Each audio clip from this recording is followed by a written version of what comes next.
तब मैं बाबा साहब के चरणों में वंदन करते हुए आप सबको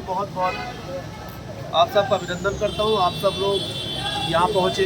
क्योंकि नामों की इतिश्री करने में होगा ये कि यहाँ से लेकर वहाँ तक का सब, तो इसलिए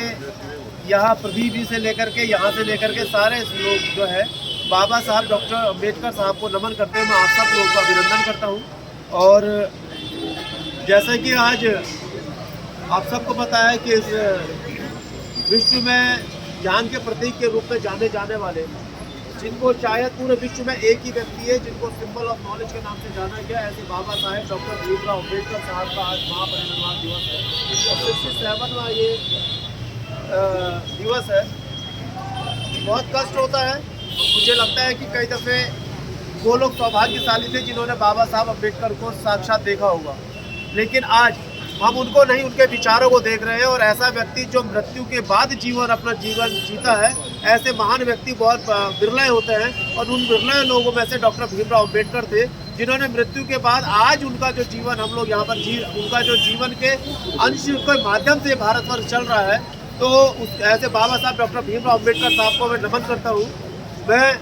अपने आप को सौभाग्यशाली मानता हूँ कि मैं भारतीय जनता पार्टी का कार्यकर्ता हूँ।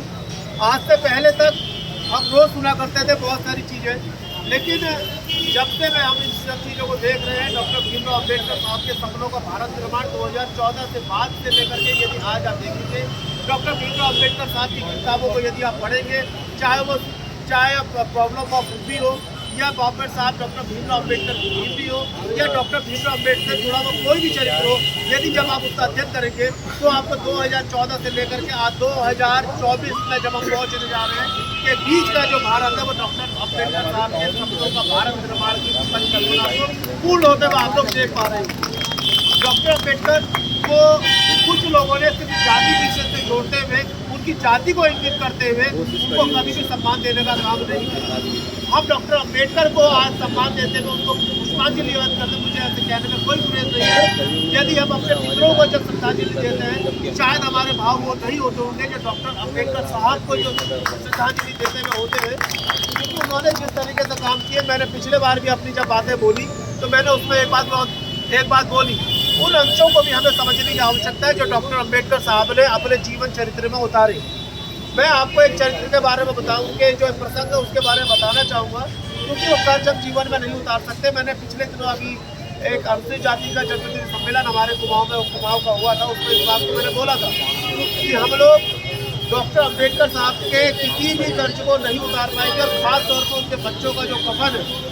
उनके बच्चों का जो कफन है, जब वो गोल में सम्मेलन में जा रहे थे तो गोल में सम्मेलन में जाते हुए उसी समय पर उनके बेटे की मृत्यु हो गई। जब उनसे पूछा गया कि साहब आपका बेटा जो है ये यहीं पर मृत्यु हुई है, आप कहाँ जा रहे हो? उसने कहा मुझे लंदन जाना है, गोल में सम्मेलन है। तो उन्होंने कहा इस बेटे का क्या हुआ? तो उन्होंने एक बात बहुत स्पष्ट बोली, दृढ़ता के साथ बोली, अपना हाथ में सूचना दिए थे। उन्होंने कहा कि आज मेरा एक बेटा चले गया, इसको तो वापस नहीं ला सकता, लेकिन आने वाली जो मेरे पीछे बच्चे हैं, मेरी नस्लों के बच्चे हैं, मेरे भारतवर्ष के बच्चे हैं, और आने वाली जो नस्लें, यदि आज मैं गोल में सम्मेलन में नहीं जाता हूँ तो आने वाली नस्लें भी इसी तरह कफन ओढ़ करके हर घर के बाहर ऐसे लेटी होंगी। उन्होंने अपने बेटे की लाश को नांगते हुए, उस कफन को नांगते हुए वो वापस चलेगा, अपने सीधे गोल में सम्मेलन को चलेगा। उन्होंने बच्चे को संस्कार नहीं किया। तो मैं ऐसे महान विभूति जिन्होंने अपने बच्चों को नहीं देखा, उन्होंने वो एक अपने बेटे को छोड़ करके उन्होंने देश की कल्पना करी। उन्होंने देश की परिकल्पना यदि नहीं करते, हम लोग को अपने निजी स्वार्थ को छोड़ना पड़ेगा। यदि वास्तविकता में आज हम डॉक्टर अम्बेडकर को अपनी श्रद्धांजलि अर्पित करने आए हैं, यदि वास्तव में डॉक्टर अम्बेडकर को अपनी पुष्पांजलि अर्पित करने आए हैं, तो इस बात को तय करना पड़ेगा कि हमें अपने निजी स्वार्थ को छोड़ करके डॉक्टर अम्बेडकर के सपनों के भारत निर्माण में अपना सर्वस्व लगाना पड़ेगा। यदि एक व्यक्ति अपने बच्चे की आहुति दे सकता है, कम से कम अपने जीवन के कुछ अंश की आहुति दे करके उस भारत के राष्ट्र निर्माण में तो अपना सहयोगी बन सकते हैं। तो मुझे ऐसा लगता है कि ज़्यादा बोलना शायद सूरज को दिया दिखाने के समान होगा। उस महान विभूति के चरणों में आज हम लोग खड़े हैं। हम सौभाग्यशाली हैं कि हमें उनका वंशज होने का एक अवसर प्राप्त हुआ है, कहलाने का अवसर प्राप्त हुआ है। हम सौभाग्यशाली हैं, हम गौरवान्वित हैं ऐसे संविधान निर्माता बाबा साहब डॉक्टर भीमराव अम्बेडकर साहब, जिनको ज्ञान का प्रतीक माना जाता है, ऐसे डॉक्टर भीमराव अम्बेडकर साहब को मैं अपनी विनम्र श्रद्धांजलि, भावभीनी श्रद्धांजलि और अपनी भावनाओं के साथ जो भी मेरे शब्दों में छुपी जो उनके प्रति भावनाएं हैं, और आप लोगों का यहाँ आना हो सकता है कुछ लोग सब लोग ना बोल पाएंगे, लेकिन ऐसा नहीं है कि सब लोग बोल पाएंगे तभी अपने भाव प्रकट कर पाएंगे। लेकिन आप लोगों का यहाँ आना और यहाँ आकर के अपने भाव को प्रकट करना, ये दर्शाता है कि डॉक्टर भीमराव